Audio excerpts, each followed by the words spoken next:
3, verset 16. Car Dieu a tant aimé le monde qu'il a donné son Fils unique, afin que quiconque croit en lui ne périsse point, mais qu'il ait la vie éternelle. Romains chapitre 5, le verset 5 à 8. L'espérance ne trompe point, parce que l'amour de Dieu est répandu dans nos cœurs par le Saint-Esprit qui nous a été donné. Car lorsque nous étions encore sans force, Christ, au temps marqué, est mort pour les impies. À peine mourrait-on pour un juste. Quelqu'un peut-être mourrait-il pour un homme bien. Mais Dieu prouve son amour envers nous en ce que lorsque nous étions encore des pécheurs, Christ est mort pour nous. Acclamons la parole du Seigneur. On peut s'asseoir. Ce matin, l'Éternel des armées veut te dire au travers de ma voix que les défis que nous avons à livrer avant d'arriver en fin de cette année 2025. Je pense que la plupart d'entre nous, lorsque nous sommes entrés en 2025, nous sommes rentrés avec beaucoup d'espoir parce que nous avons demandé des choses à Dieu. Nous nous sommes nous-mêmes fixés des objectifs. Que pour cette année 2025, avant mi-2025, je veux arriver à tel objectif, j'aimerais réaliser telle chose, je projette accomplir telle chose. Pour certains, ils ont commencé à atteindre des objectifs. Mais, gloire soit due à Dieu, l'année n'est pas encore terminée. Amen. Et tant que nous vivons sur cette terre, nous aurons toujours des défis à relever. Des défis dans des domaines différents. Chacun de nous a des domaines de sa vie où il aura des défis à relever. Maintenant, par rapport aux défis que tu dois relever dans les mois qui viennent, avant la fin de cette année, le Saint-Esprit ce matin veut te dire que si tu veux relever ces défis-là, il faut que tu augmentes ton niveau de sacrifice. Si ton niveau de sacrifice n'augmente pas, il y a des objectifs et des défis cette année que tu ne réaliseras. Donc le message de ce matin en soi, c'est une clé que Dieu veut t'offrir pour que peu importe l'objectif que tu t'es fixé cette année, même si pour toi, tu trouves que tu es en retard, mais quand tu associes Dieu et que tu pratiques ce que lui il te dit, Dieu est capable de t'emmener vers le succès dans le domaine où tu es en train de livrer des batailles. Mais pour ce matin, ce que Dieu veut nous dire, c'est que l'une des choses qui nous empêche parfois dans la vie à vivre le miracle de Dieu dans des domaines particuliers, c'est parce que nous n'augmentons pas le niveau de notre vie de sacrifice avec le Seigneur. Amen. Nous venons de lire deux versets ce matin, le livre de Jean 3,16 et le livre de Romains chapitre 5, le verset 5 à 8. Nous allons comprendre pourquoi nous avons touché ces textes. Mais j'aimerais d'abord expliquer quelque chose. Lorsque Dieu nous parle d'augmenter, augmenter est une notion qui existe dans la parole de Dieu. Et dans la définition d'augmenter, on définit le fait d'augmenter quelque chose. Augmenter une chose, c'est rendre une chose plus grande. C'est faire en sorte que quelque chose devienne beaucoup plus considérable. Et sur le plan personnel, augmenter est parfois assimilé au fait de devenir quelqu'un avec plus de qualité que tu n'en avais pas hier. Ajouter une facette, une qualité en toi que tu n'avais pas. Mettre un plus sur toi par rapport à ce qui te manquait hier. Alléluia. Lorsqu'on parle d'augmenter, on parle d'accroître une quantité, de monter en intensité. C'est cela lorsqu'on nous parle d'augmenter. Alléluia. La Bible nous dit dans le livre de 2 Corinthiens chapitre 9, le verset 10, que celui qui fournit la sémence au semeur, du pain pour sa nourriture, vous fournira et vous multipliera la sémence et il augmentera le fruit de votre justice. Amen. Donc même la volonté de Dieu pour nous est que nous puissions augmenter dans tous les domaines de notre vie. C'est-à-dire croître encore, monter à un autre niveau, ajouter à ce que nous avons déjà des choses en plus, pour que Dieu aussi te donne des choses en plus. Donne-moi la main. Et quand on parle d'augmenter, j'aime un texte dans la Bible, Philippiens chapitre 1, le verset 9, la Bible dit, et ce que je demande dans mes prières, c'est que votre amour augmente de plus en plus, en connaissance et en pleine intelligence. Donc la volonté de Dieu, quand le Seigneur te demande d'augmenter, augmenter ici est rattaché à plusieurs aspects de ta vie. Dieu veut que notre amour augmente, que notre intelligence augmente, que notre capacité à connaître aussi augmente. Amen. Donc quand nous sommes en train de parler d'augmenter, augmenter ici fait partie des choses que Dieu attend de nous. Dans le sens où quand Dieu nous a appelés, il ne nous a pas appelés à demeurer dans l'état où nous sommes venus. La volonté de Dieu, c'est que lorsqu'il t'a appelé, au fur et à mesure que tu marches avec lui, que tu grandisses, que ta connaissance augmente, que ta force spirituelle aussi augmente. Amen.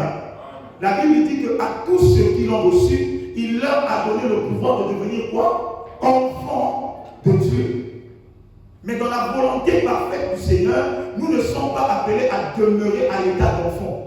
Tu deviens enfant de Dieu, mais pour aller à un niveau de fils et dépasser le niveau de fils pour atteindre la dimension de l'épouse. Dans la marche avec Dieu est une marche d'augmentation en augmentation. Dieu va te demander d'augmenter des choses, de mettre un surplus dans les domaines de ta vie où tu es en train de le servir. Amen. Et l'Éternel nous dit que ce qu'il nous demande d'augmenter ici, de manière particulière, c'est le niveau de sacrifice. Dis avec moi sacrifice. Romains chapitre 12, le verset 1 nous dit ceci. Je vous exhorte donc, frères, par les compassions de Dieu, à offrir vos corps comme un sacrifice vivant, saint, agréable à Dieu, ce qui sera de votre part un culte raisonnable. Alléluia. Donc lorsque Dieu est en train de te demander d'augmenter, ce matin de manière particulière, Dieu veut que notre niveau de sacrifice atteigne un autre niveau. Alléluia. Et j'aimerais ouvrir quelque chose en ce qui concerne le sacrifice. Et je vais toucher un texte pour cela. Je veux que tu le notes. Le psaume 50, le verset 23. La Bible dit ceci. Celui qui offre pour sacrifice des actions de grâce me glorifie. Et celui qui veille sur sa voie, je ferai voir le salut de Dieu. Je répète encore. Celui qui offre pour sacrifice des actions de grâce me glorifie. Et à celui qui veille sur ses voies, je ferai voir le salut de Dieu. Alléluia. Lorsque nous parlons de sacrifice, il est très important de distinguer le sacrifice des autres actes de foi que Dieu nous demande de poser. Et dans ce verset, la chose qui nous interpelle de manière spécifique, c'est que le psalmiste dit que c'est possible d'offrir à Dieu une action de grâce, mais une action de grâce qui est un sacrifice. Je vais peut-être te troubler un tout petit peu ce matin, mais j'aimerais te dire quelque chose. Toute action de grâce que nous donnons à Dieu n'est pas un sacrifice. Mais tout sacrifice est une action de grâce. Je me répète. Toute action de grâce que tu donnes à Dieu n'est pas forcément un sacrifice. Mais tout sacrifice que tu décides de donner ou de faire pour Dieu devient en soi une action de grâce. Dans le livre de Psaume, ici, la Bible dit que celui qui offre pour sacrifice des actions de grâce me glorifie. Amen. L'action de grâce, c'est lorsque tu poses un acte devant Dieu par reconnaissance de ce qu'il a réalisé dans ta vie. Et lorsque nous parlons des actions de grâce, l'action de grâce n'est pas uniquement rattachée aux offrandes ou aux choses matérielles que nous donnons à Dieu. Les actions de grâce représentent l'ensemble des choses, l'ensemble des actes que nous posons, des actions que nous faisons pour glorifier et rendre gloire à Dieu par rapport à ce qu'il a réalisé dans un domaine de notre vie. Alléluia. Maintenant, la différence entre l'action de grâce et le sacrifice, c'est que dans l'action de grâce, c'est Dieu qui te laisse décider de ce que tu donnes. Mais dans le sacrifice, c'est plutôt l'Éternel qui te demande ce que tu vas lui donner et la quantité de ce que tu vas donner.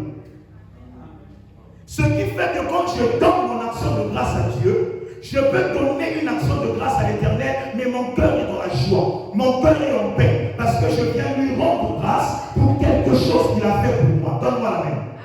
Mais lorsque Dieu me demande un sacrifice, dans le sacrifice, lorsque je donne à Dieu, je donne, mais j'ai mal. Je donne, mais j'ai des regrets. Je donne, mais je peux même raisonner, parce que ce que Dieu me demande va au-delà de ce que moi-même je me sens en capacité de faire. Raison pour laquelle quand Dieu se révèle à Abraham, il dit à Abraham, je veux que tu me donnes ton fils, que tu me donnes ton unique et que ce soit celui que tu aimes.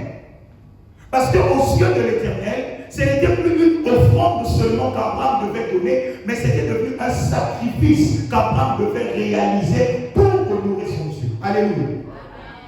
Et aujourd'hui dans l'Église, le domaine dans lequel beaucoup de chrétiens n'arrivent pas à voir la gloire de Dieu, c'est au niveau de notre capacité à entrer dans les sacrifices. Et le plus souvent, quand Dieu nous parle de sacrifice, automatiquement on voit l'argent que tu dois donner, un objet que tu dois offrir, quelque chose dont tu dois te priver et donner à Dieu. Or, dans la révélation profonde de la parole de Dieu, tout sacrifice n'est pas lié au matériel. Tout sacrifice que Dieu te demande n'est pas forcément lié à l'argent. Amen. Et je sais que lorsque j'ai parlé de sacrifice ce matin, beaucoup de gens se sont dit, assurément on va encore nous parler des offrandes. Je ne suis pas venu te parler d'offrandes ce matin. Je suis venu te parler de sacrifice. Ton niveau de sacrifice doit faire quoi? Doit augmenter. Et quand on demande à une chose d'augmenter, ça signifie que cette chose existe déjà, mais elle n'a pas atteint la quantité voulue. Donne-moi le meilleur des amens. Ça veut dire que Dieu ne te reproche pas ton incapacité à lui faire des sacrifices. Mais Dieu veut que ta capacité à faire des sacrifices augmente. Parce que plus ça va augmenter, plus Dieu va t'emmener à des dimensions que tu ne soupçonnes pas. Quelqu'un dit avec moi, j'aime Jésus. Est-ce qu'on peut acclamer le Seigneur?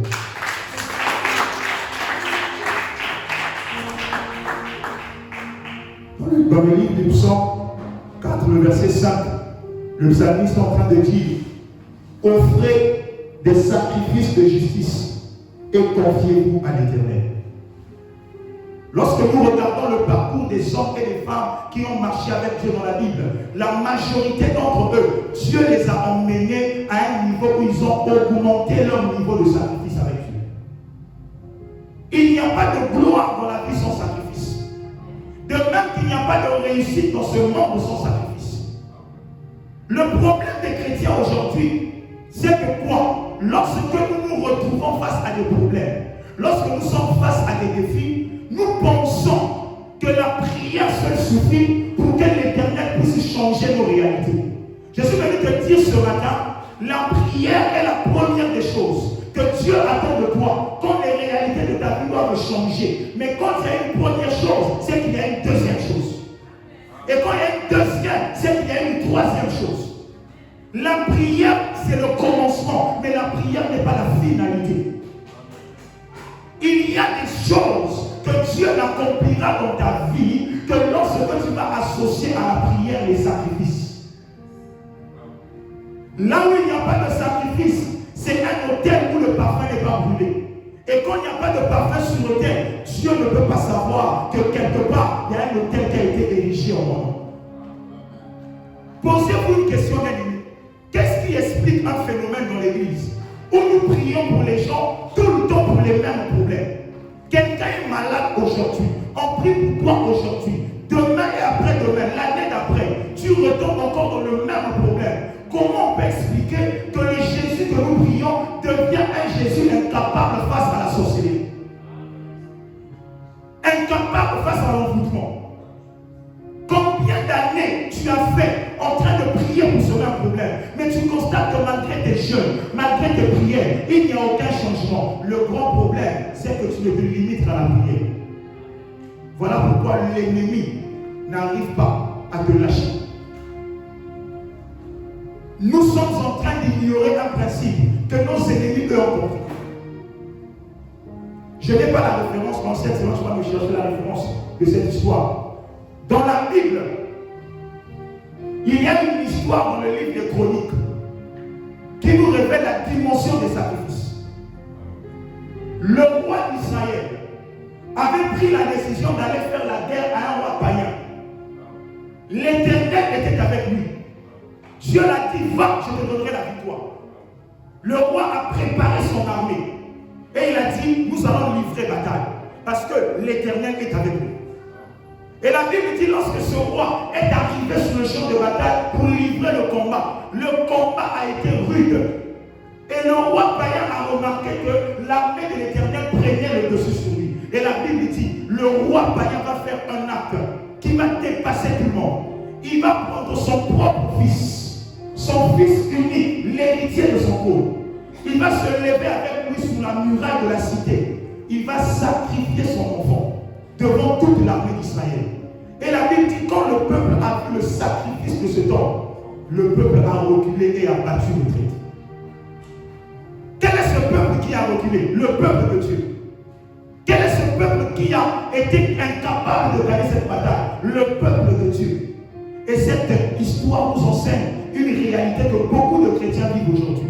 Tu pries depuis des années, mais tu n'arrives pas à prendre le dessus sur tes ennemis. Pourquoi? Parce que tes ennemis, eux, ont compris un mystère que toi, tu ne veux pas appliquer. Le mystère des sacrifices. Je n'arrêterai jamais de te le dire. Dieu ne répond pas seulement aux prières, mais Dieu réagit aux principes. Parce que Dieu est un Dieu de principe. Si toi, en tant qu'enfant de Dieu, tu n'associes pas à la prière les autres principes que Dieu attend de toi, les ennemis de ta vie continueront à te dominer parce qu'il y a un principe dans ta vie qui n'existe pas. Et Dieu ne peut pas venir dans ton combat car ce principe, tu ne l'appliques pas. J'interpelle quelqu'un ce matin et je suis venu te dire une chose. Il y a une bataille que tu es en train de livrer pour ton foyer. Il y a une bataille que tu livres pour ton avenir. Il y a une bataille que tu livres pour tes enfants. Il y a une bataille que tu livres pour cette église. Mais la victoire dépend de l'augmentation de la qualité de ton sacrifice. Si tes sacrifices n'augmentent pas, il y a des changements dans ta vie qui ne viendront pas. La Bible dit, offrez des sacrifices de justice et confiez-vous en l'Éternel. Donne-moi le meilleur des amens. J'aimerais que tu comprennes une chose. Pourquoi Dieu, ce matin, te dit d'augmenter ton niveau de sacrifice? Premièrement, parce que ton sacrifice est déterminé par le domaine particulier de ton combat. Je vais le répéter. Ton sacrifice est déterminé par le domaine particulier de ton combat. Nous avons tous des combats, mais nous n'avons pas tous les mêmes combats. Chacun de nous livre une bataille dans un domaine de sa vie. Et dans le combat, il y a le combat face aux ennemis extérieurs, mais il y a aussi un combat contre les ennemis de l'intérieur. Et entre ces deux combats, le combat le plus difficile, c'est contre les ennemis de l'intérieur. Mais écoute ce que je vais te dire ce matin. C'est que peu importe le domaine de ton combat dans la vie, tu dois retenir ceci. Que le premier sacrifice que Dieu attend de nous, dans tous les domaines des combats que nous avons, c'est le sacrifice de la prière. Dis avec moi la prière. Dis encore plus fort la prière. Dans le livre de 1 Thessaloniciens, le verset 5, le 5 à 10, le verset 5, le chapitre 5 au verset 17, la Bible dit priez sans cesse. Et la parole de Dieu nous dit dans le livre de Luc 21, le verset 36, c'est Jésus qui parle, qui dit à ses disciples, veillez donc et priez en tout temps, afin que vous ne soyez, afin que vous ayez la force d'échapper à toutes ces choses qui arriveront et de paraître debout devant le Fils de l'homme. Est-ce qu'on peut acclamer cette parole?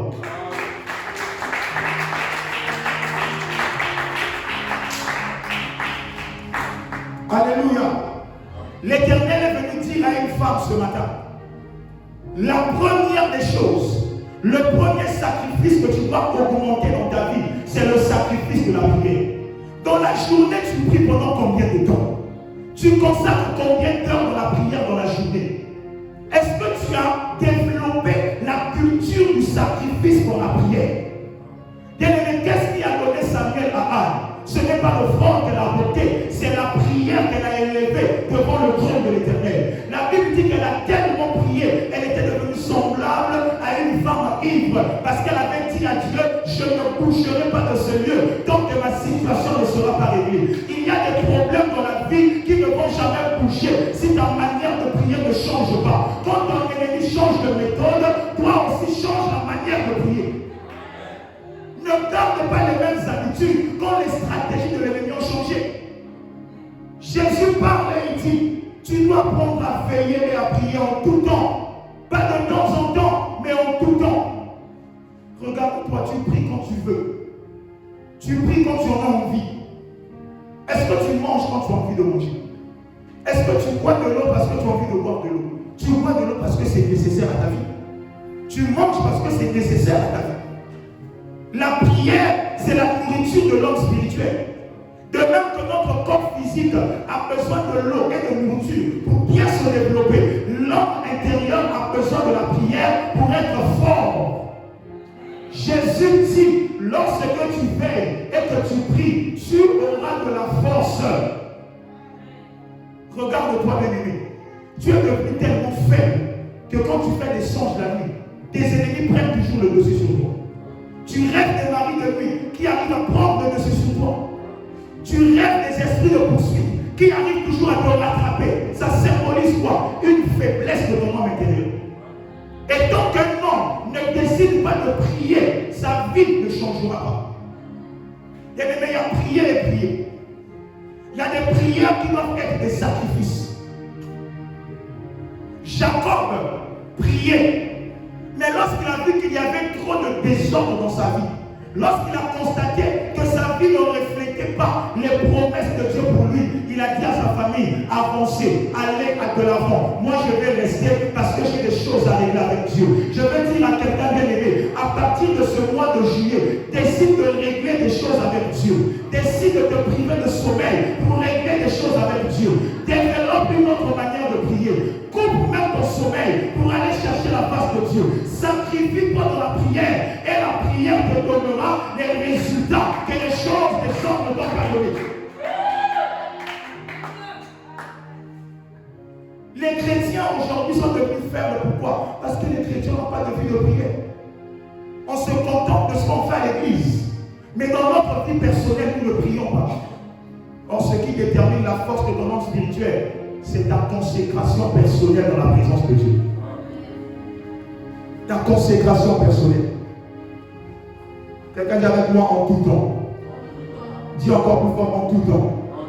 L'Éternel dit quand tu pries, non seulement tu auras de la force. Je suis en train de prier ce matin. Que toi qui es arrivé ici affaibli, à cause d'une nouvelle qu'on t'a donnée, affaibli par les situations de ta vie, affaibli parce que tu as trop lutté, tu n'arrives pas à quoi faire. Je suis venu t'annoncer une bonne nouvelle. Augmente le niveau de ton sacrifice dans la prière et la prière va te donner de la force. La Bible déclare, la Bible dit que l'Éternel renouvelle la force de ceux qui sont épuisés. De sorte que ceux qui espèrent en lui, ils prennent leur envol comme des herbes. Je suis en train de prier pour quelqu'un ce matin. Toi qui es en train de t'affaiblir, relève-toi et sacrifie-toi dans la prière. Et tu recevras une force qui vient d'en haut et tu ne comprendras pas comment tes ennemis vont reculer, car la force sera ton partage. Nous prions un Dieu qui n'est pas le Dieu des faibles, mais il est le Dieu des forts. La parole dit que le faible dit je suis fort. Arrête de penser que tu es faible. Tu n'es pas faible, tu n'as pas de vie de prière. Si tu décides de changer ta manière de chercher Dieu dans la prière, il y a un homme nouveau qui naîtra de toi. Quelqu'un qui va étonner les hommes. Les ennemis ne comprendront pas. Mais cette dimension vient d'où? Cette onction vient d'où? Ce n'est pas le hasard, c'est le fruit des sacrifices. La nuit, dans la présence de Dieu. Augmente ton niveau de sacrifice. sacrifie par la prière. Mais on n'a pas les mêmes combats. Moi, quand je prie, je ne plaisante pas. Parce que je connais les réalités de ma famille. Je sais d'où je viens. Je connais mes combats. Quand je rentre en prière, je ne blague pas. Je ne peux pas rentrer en prière et prier 30 minutes.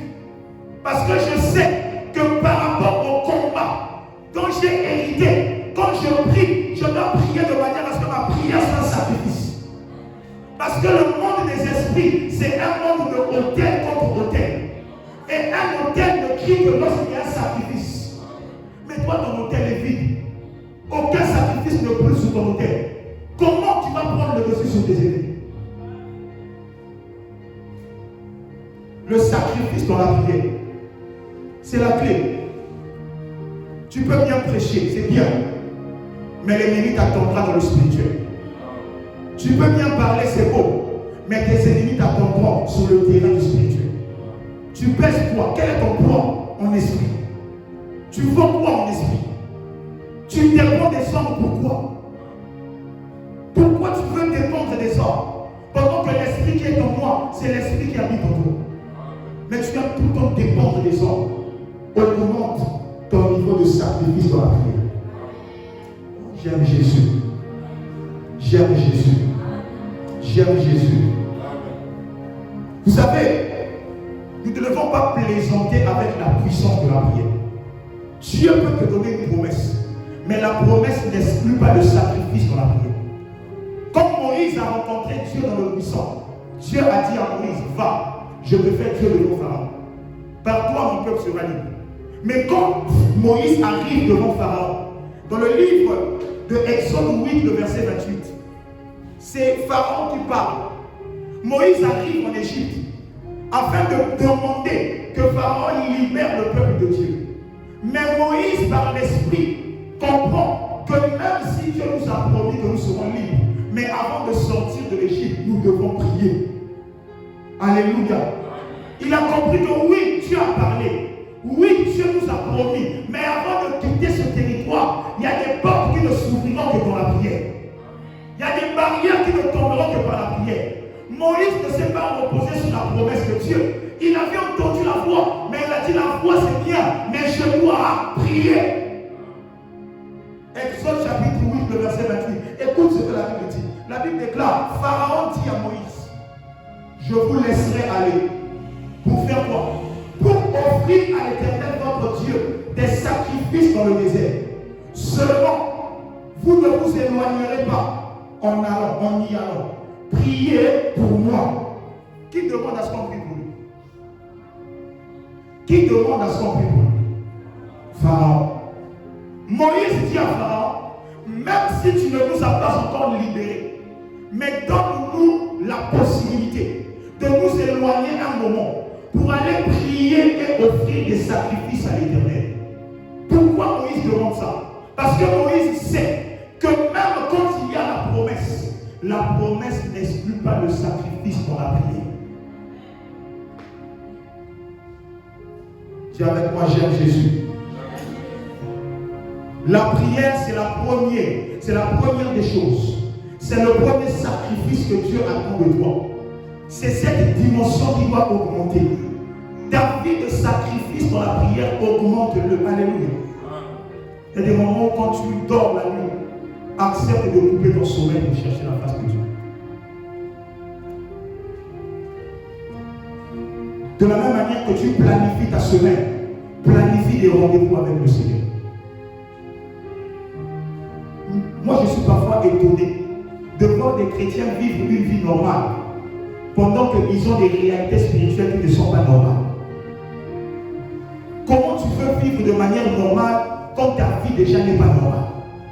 Quand tes problèmes sont d'abord d'ordre spirituel, tu dois augmenter tes sacrifices dans la prière. Alléluia. Jésus disait à ses disciples, lorsque vous allez prier, vous allez voir qu'il y a des choses qui étaient censées arriver qui n'arriveront pas. Parce que vous avez prié. Je veux donner une nouvelle à quelqu'un ce matin. Si tu changes ta manière de prier, si tu augmentes ton sacrifice dans la prière, il y a des choses que l'ennemi avait prévues dans ta vie qui n'arriveront pas. Il y a des projets que tes ennemis ont arrêtés pour la fin de cette année. Ça n'arrivera pas. Mais ce n'est pas parce qu'on t'a prêché que ça n'arrivera pas. Ce n'est pas parce que tu as écouté une prédication que ça n'arrivera pas. Ça n'arrivera pas si tu développes la vie de sacrifice dans tes prières. Il y a un autre verset dans la Bible que j'aime beaucoup. La Bible dit, priez pour que ces choses n'arrivent pas en hiver. Quand dans ta vie, Dieu te révèle un danger. Si tu veux que ce danger n'arrive pas, ne cherche pas d'abord qui va prier pour toi. Toi-même, prie. Je sais que le message que je donne ce matin, c'est le message que les bébés spirituels n'aiment pas. Parce que les bébés spirituels, ils aiment le biberon. On va te nourrir, on va tout faire pour toi. Mais ça, c'est un message pour les fils. C'est un message pour les matures avec Dieu. Parce que ce que je dis, c'est pour ton propre bien. Le pasteur n'est pas Dieu. Le serviteur de Dieu n'est pas éternel. Il ne dort pas dans ta maison. Il ne sera pas avec toi tous les jours. Mais quand tu es un homme de prière, tu engages Dieu à être avec toi tous les jours dans ta maison, sous la douche, au lieu de travail, n'importe où. L'Éternel est obligé d'être avec toi.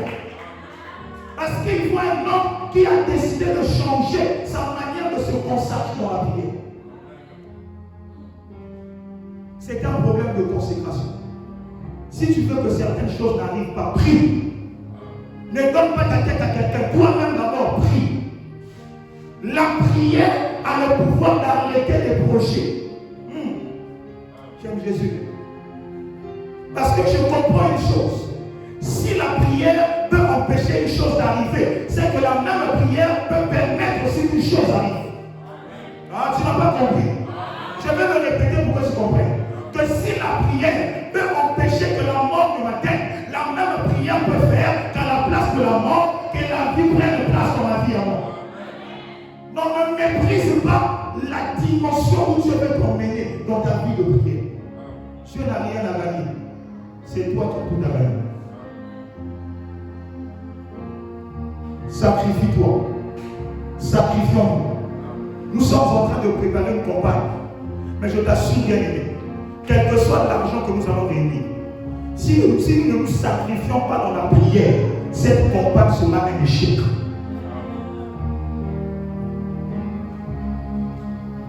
Quel que soit le projet que tu as dans ta vie, écoute, je veux que tu retiennes attentivement ce que j'ai dit au début en parlant de la prière. J'ai dit ceci en parlant de la prière. J'ai dit que le premier sacrifice que Dieu attend de nous dans tous les domaines de notre vie, c'est le sacrifice de la prière. C'est-à-dire que peu importe le domaine de ton combat en ce moment, le premier sacrifice que Dieu te demande, sacrifie-toi d'abord dans la prière. Arrête de te plaindre que non, je n'ai pas d'argent. Dieu n'a pas d'abord besoin de ton argent. Dieu a besoin que tu te tiennes devant sa présence et que tu pries le matin, que tu pries le soir, que tu l'importunes dans tes prières.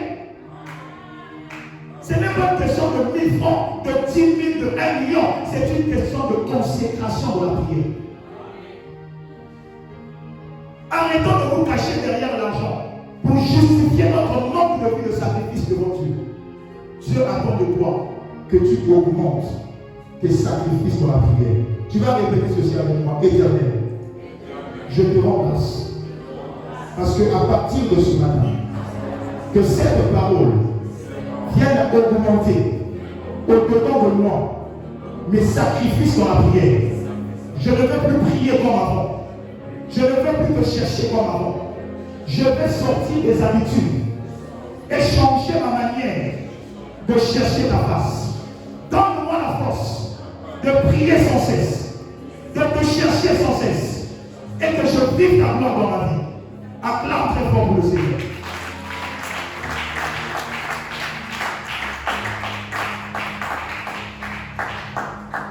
Je vais terminer par ceci. Si le premier sacrifice que Dieu attend de toi, le premier sacrifice que tu dois augmenter dans ta vie, c'est le sacrifice de la prière, il y a une deuxième chose que Dieu attend de toi que tu augmentes. Dis avec moi, j'aime Jésus.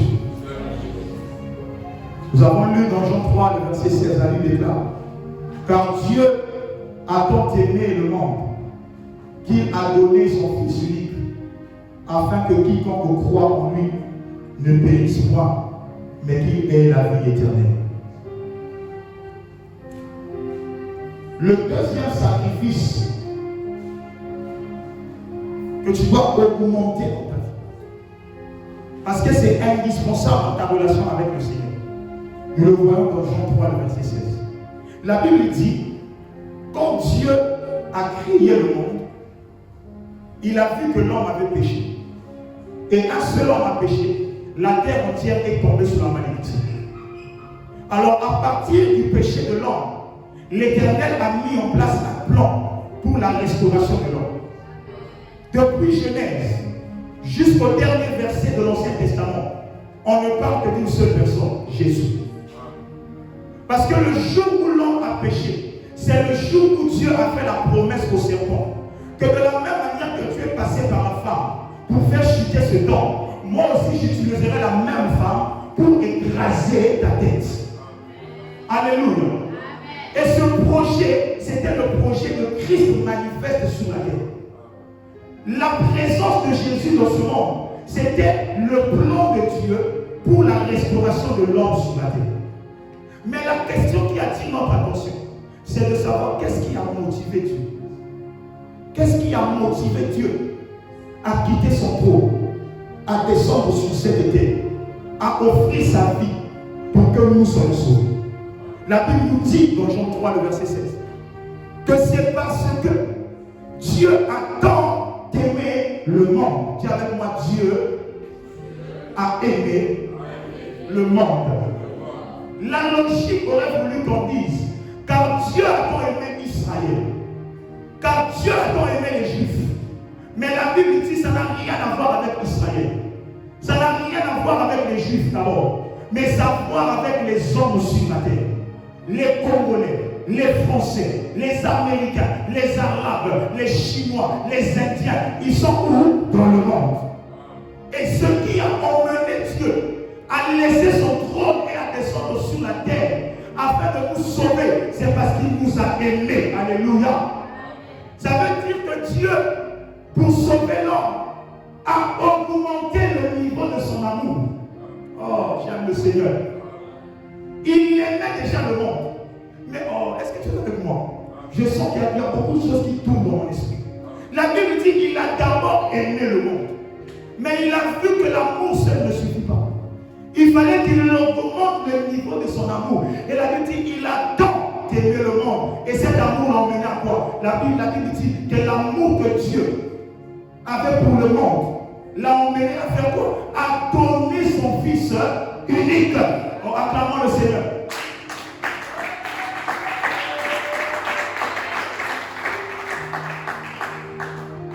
Il a augmenté le niveau de son amour, de sorte que son amour n'est plus devenu un simple sentiment, mais c'est devenu un caractère. Un caractère où il est venu quoi? Il a donné son Fils unique. Il a dit, parce que j'aime le monde, je donne mon Fils unique. Parce que j'aime le monde, je sacrifie mon Fils unique pour que le monde soit sauvé. Donne-moi le meilleur des amens. Je veux dire à l'église ce matin, s'il y a une dimension de ta vie où tes sacrifices doivent augmenter, c'est au niveau de l'amour. Ton amour est trop ordinaire. Ton amour est trop ordinaire. Ton amour est trop normal. La Bible dit, car Dieu a aimé, il a sacrifié. Quand le Seigneur te dit, augmente ton niveau de sacrifice, Dieu veut dire à quelqu'un, augmente ton niveau d'amour, que ton amour ne soit plus un amour de sentiment, mais que ça devienne un caractère de Dieu incarné au-dedans de toi. Que ton amour ne soit plus un ensemble d'émotions que tu ressens, mais que l'amour que tu as en toi devienne un caractère que Dieu est en train de construire au-dedans de ta vie. Est-ce que quelqu'un peut dire encore Amen? La Bible, nous avons lu Romains chapitre 5, le verset 8. La Bible déclare qu'en réalité, l'espérance en Dieu ne trompe point. Parce que l'amour de Dieu est répandu dans nos cœurs par l'Esprit de Dieu qui nous a été donné.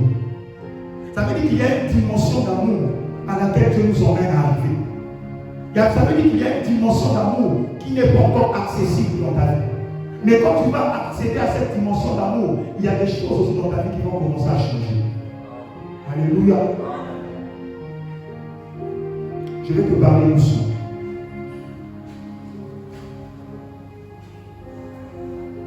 Il y a des portes dans la vie qui ne s'ouvrent pas par la prière. N'oublie pas ce que j'ai dit. J'ai dit que la prière, c'est un tout. La prière, c'est le sacrifice que tu fais dans tous les moments. Mais une fois que tu as commencé à prier, il y a des choses que tu dois ajouter. Si tu ne les ajoutes pas, il y a des choses qui vont résister à tes prières. Parce qu'il y a des portes dans la vie qui ne s'ouvrent que lorsque tu commences à voir l'amour que l'Esprit de Dieu a répandu dans nos cœurs. Un amour qui n'est pas un sentiment, mais un amour qui est un caractère. Quand tu commences à laisser le Saint-Esprit t'emmener dans cette dimension où ton amour devient un amour sacrificiel, c'est là qu'il y a des portes qui t'ont résisté, qui vont commencer à s'ouvrir. Parce qu'il y a des portes dans ta vie que Dieu a prévu d'ouvrir seulement quand ta manière d'aimer va changer. Parce que ta manière d'aimer n'est pas bonne. Tu aimes ceux qui t'aiment. Tu aimes ceux qui te font du bien. Mais Dieu dit, bénissez ceux qui vous haïssent. C'est un langage de sagesse. Ça veut simplement dire que tu ne dois pas avoir de la haine vis-à-vis de ceux qui te aiment. Tu ne dois pas haïr ceux qui te haïssent. Mais tu dois avoir en toi l'amour que le Saint-Esprit donne réellement aux enfants de Dieu. Alléluia. De sorte que dans ta vie, que tu sois capable de faire des sacrifices parce que ta dimension d'aimer a augmenté. Lorsque notre amour augmente, c'est alors qu'on pardonne l'impardonnable. C'est cette dimension que Joseph avait atteint. Ses frères l'avaient trahi, ses frères l'avaient vendu, mais il avait atteint la dimension de l'amour où ce n'était plus un sentiment, mais malgré la colère, il a dit, je ne vous en veux pas, vous m'avez fait du mal, mais l'Éternel a changé ce mal en bien. Lorsque Dieu te demande d'augmenter ton niveau de sacrifice, ni cesser, augmentons notre dimension d'amour. La manière dont nous aimons notre pasteur, c'est bien, mais Dieu dit ça doit encore augmenter. La manière dont nous aimons cette église, c'est bien, mais Dieu dit ce n'est pas suffisant, ça doit encore augmenter. Dieu a tant aimé, il a fait quoi? Il a sacrifié. Abraham a aimé, il a fait quoi? Il a sacrifié. Mais toi tu aimes, tu es prêt à sacrifier quoi par amour pour Dieu? Qu'est-ce que tu es prêt à abandonner par amour pour Dieu?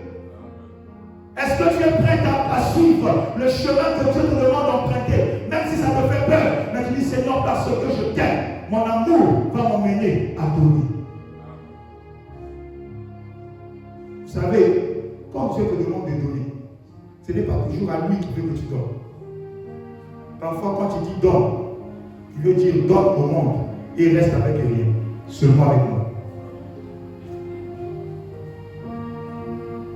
Que ta dimension des sacrifices augmente.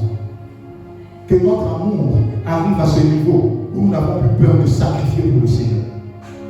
Alléluia. Parce que le sacrifice ouvre les portes. Le sacrifice brise des liens.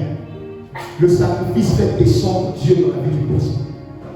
Je suis en train de prier ce matin que le message que tu écoutes maintenant ne soit pas un simple discours dans tes oreilles, mais que ce message aille faire un travail dans ton âme. Que cette parole aille travailler au-dedans de toi, afin que tu prennes la résolution avec le Saint-Esprit de le laisser t'emmener dans une autre dimension de sacrifice. Lorsque on aime selon Dieu, cet amour, c'est un amour de sacrifice. Je vais le répéter, lorsqu'on aime selon Dieu, cet amour est un amour de sacrifice. J'ai dit au début, le sacrifice ne te fera jamais plaisir. Mais le sacrifice fait mal. Mais si tu as mal parce que tu obéis et pleure. Je vais le répéter. Si tu as mal parce que tu obéis à la volonté de Dieu, obéis et pleure. Mais ne t'arrête pas pendant que tu pleures. Même si mon cœur a mal, j'obéirai à Dieu. Parce que mon amour n'est pas un amour de mort et de sentiments. Mais mon amour doit être démontré dans les sacrifices que j'accepte de faire pour honorer mon Dieu. Je dis à quelqu'un, l'Éternel est en train de te demander quelque chose de difficile en ce moment. Fais-le. Même si ça te fait mal, fais-le. Même si tu as peur, fais-le. Parce que l'amour a une autre dimension, la dimension du sacrifice. Et si Dieu s'est sacrifié par amour et que son amour nous a sauvés, bien-aimé, je peux t'assurer ce matin qu'il n'y a aucun sacrifice que tu feras pour Dieu qui te gardera dans une prison. Le sacrifice pour Dieu sauve. Les sacrifices pour l'Éternel sauvent. Et celui qui veut être sauvé par rapport à des combats qu'il vit, monte encore dans une autre dimension. Quitte la dimension ordinaire où tu es. Et demande à Dieu de te faire grandir dans ta manière d'aimer, dans ta manière de te sacrifier pour lui, afin que tu vives sa gloire dans ta vie. Même si tu ne me dis pas Amen, je sais que c'est le message dont tu as besoin aujourd'hui.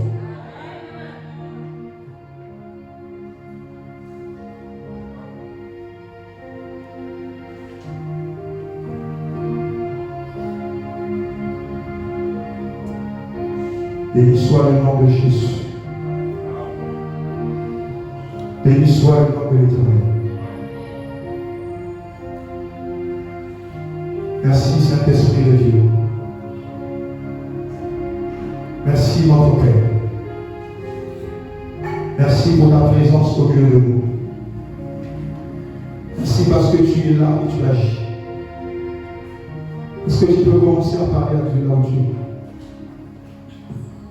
Est-ce que tu peux commencer à t'adresser à Dieu? Là où tu es, adresse-toi à Dieu. Là où tu es, adresse-toi à Dieu.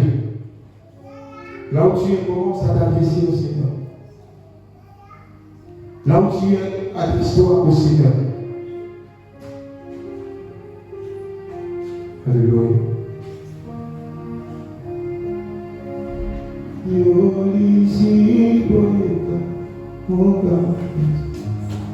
Yahweh, Yoloza Namayo Bayabu, Yahweh, Yolizi Boyeka Ubabu, Yahweh, Yoloza Namayo Bayabu, Yahweh, Yolizi Boyeka Ubabu.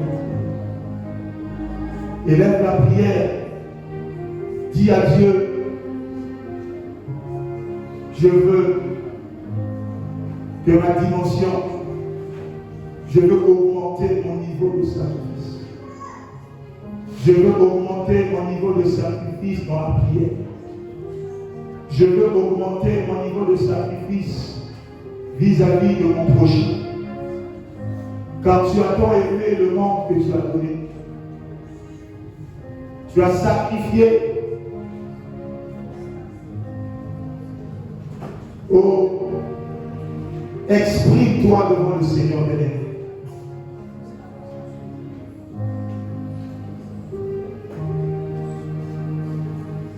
Moi, j'aurais cru qu'après avoir écouté cette parole, tu allais déjà commencer à partir de ce matin à ne plus prier comme d'habitude.